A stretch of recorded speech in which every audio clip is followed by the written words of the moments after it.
Hi, I'm James Schillinglaw for Insider Travel Report. I'm here at the Skift Global Forum in New York. I try to come here every year. Fantastic show, great people, and one of them is right here, who's actually the editor-in-chief of Skift, Sarah Kopit, who really I've known for a couple of years now. The first year you were here, and now here you are 2 years later.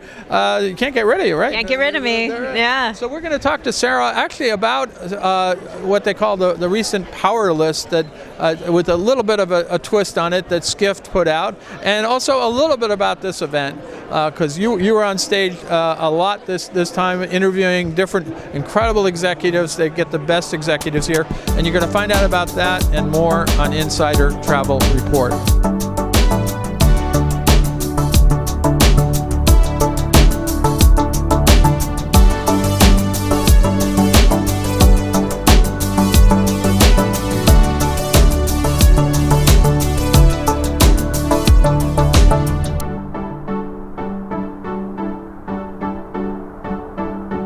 Sarah, first of all, great to see you again, and congratulations. So we're at the last day here, only a few hours left, and you've done a great job interviewing all these wonderful executives on stage. I know them all. I thought I knew them all, but you see a different side of them. Yeah. But let's first talk a little bit about the power list, which you used to put out. This is a different twist, right? And how many people are on the power list right now? Yeah, so we put out a power rankings list last year. It was our first one. It was our inaugural list, and it really was just pure play. Who are the most powerful people in travel? Right. You know, travel is not such a dynamic industry where that would have been a hugely different list this year. So we decided to look at it a little bit differently through the lens of risk takers. Okay. Who are these powerful people in travel that are really taking the big swings? They are making the big bets. They're kind of putting it all on the line. They are trying new things and, you know, kind of willing to risk time, reputation, money to, you know, really change how the industry functions. And so we have a really interesting and dynamic list full of, you know, some old names, some really new names, and it's a good read. Give us an example of maybe the top 10 or a few, some in the top 10 that you remember. Right. So our number one actually is an old favorite from the travel industry, but it's Brian Chesky. So the reason why we Airbnb. So the reason why we put him at the top of the list this year was really about this big bet on services and experiences. I mean, look, this is a big risk for him. They are going all in on this, moving away from their core that they built their whole business around, that's home sharing, and going out really away from homes altogether. They're going into services and experiences, bringing other people from the community in.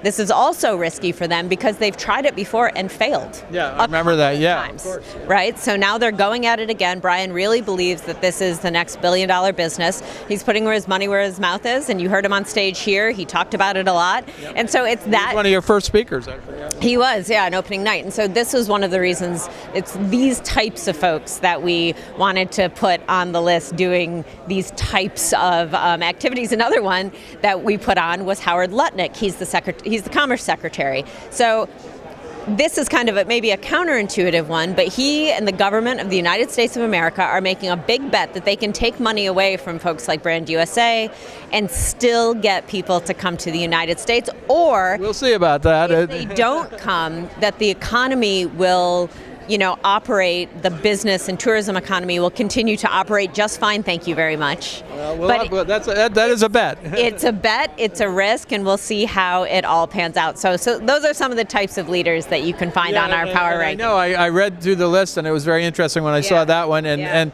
I wasn't so surprised about Brian, but you do have some great, and then you've actually segmented the list, and you have women who are risk takers, and you have a sort of a breakout list of them, right? Yeah, so I will tell you, I'll tell you the reason that we did this. When we did our power rankings for the first time last year, you know, as a woman leader myself, I went through our power rankings list and I was like,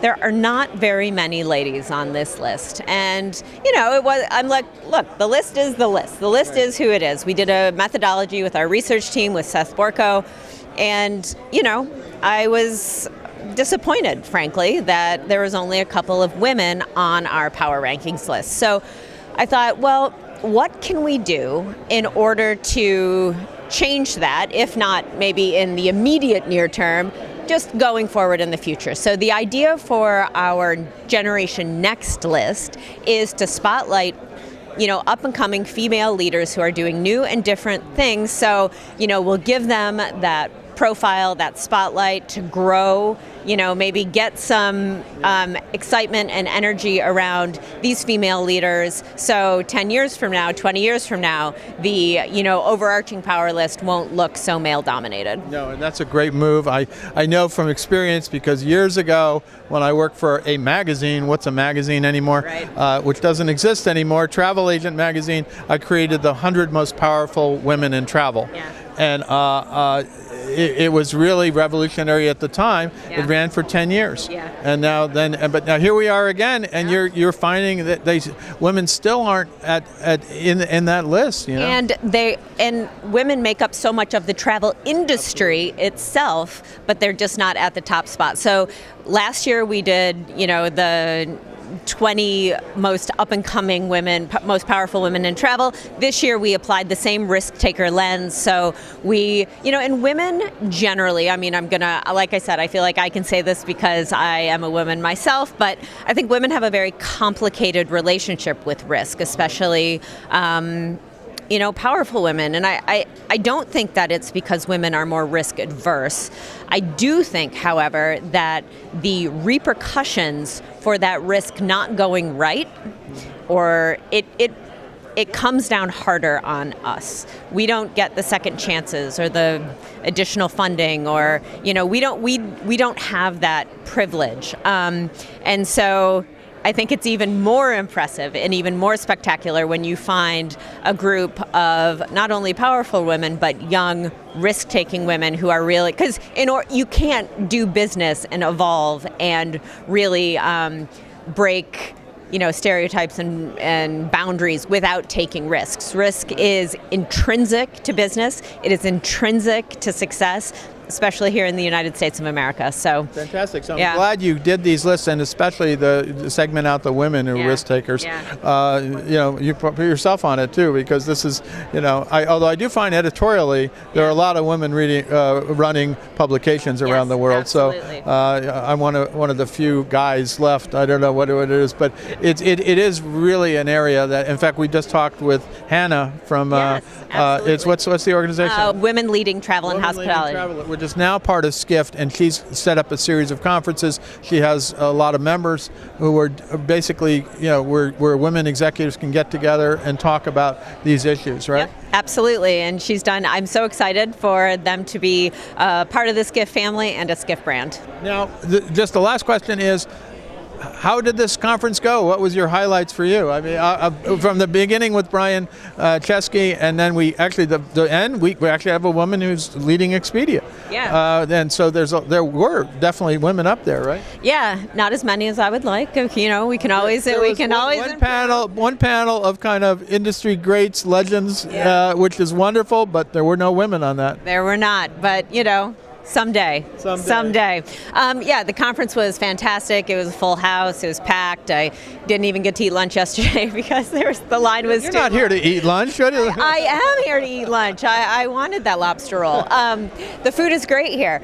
But no, it was fantastic. I think my highlight really was listening to Brian Chesky. I find him to be just such an interesting and provocative speaker, and his ideas are they're new and they're different and they are risky to what we were talking about before. So I just love hearing anything he had to say. I also did a panel from a bunch of leaders from Las Vegas. We got that's right. You were wondering. I know those women. I know all those attractions. They were all women. There you go. Yeah, they were F1, Sphere, and then just Las Vegas tourism in general. And I am fascinated by how they have managed to pull that off in Vegas. I can't wait to go to the Sphere. I haven't been yet. So, that was a fantastic panel as well.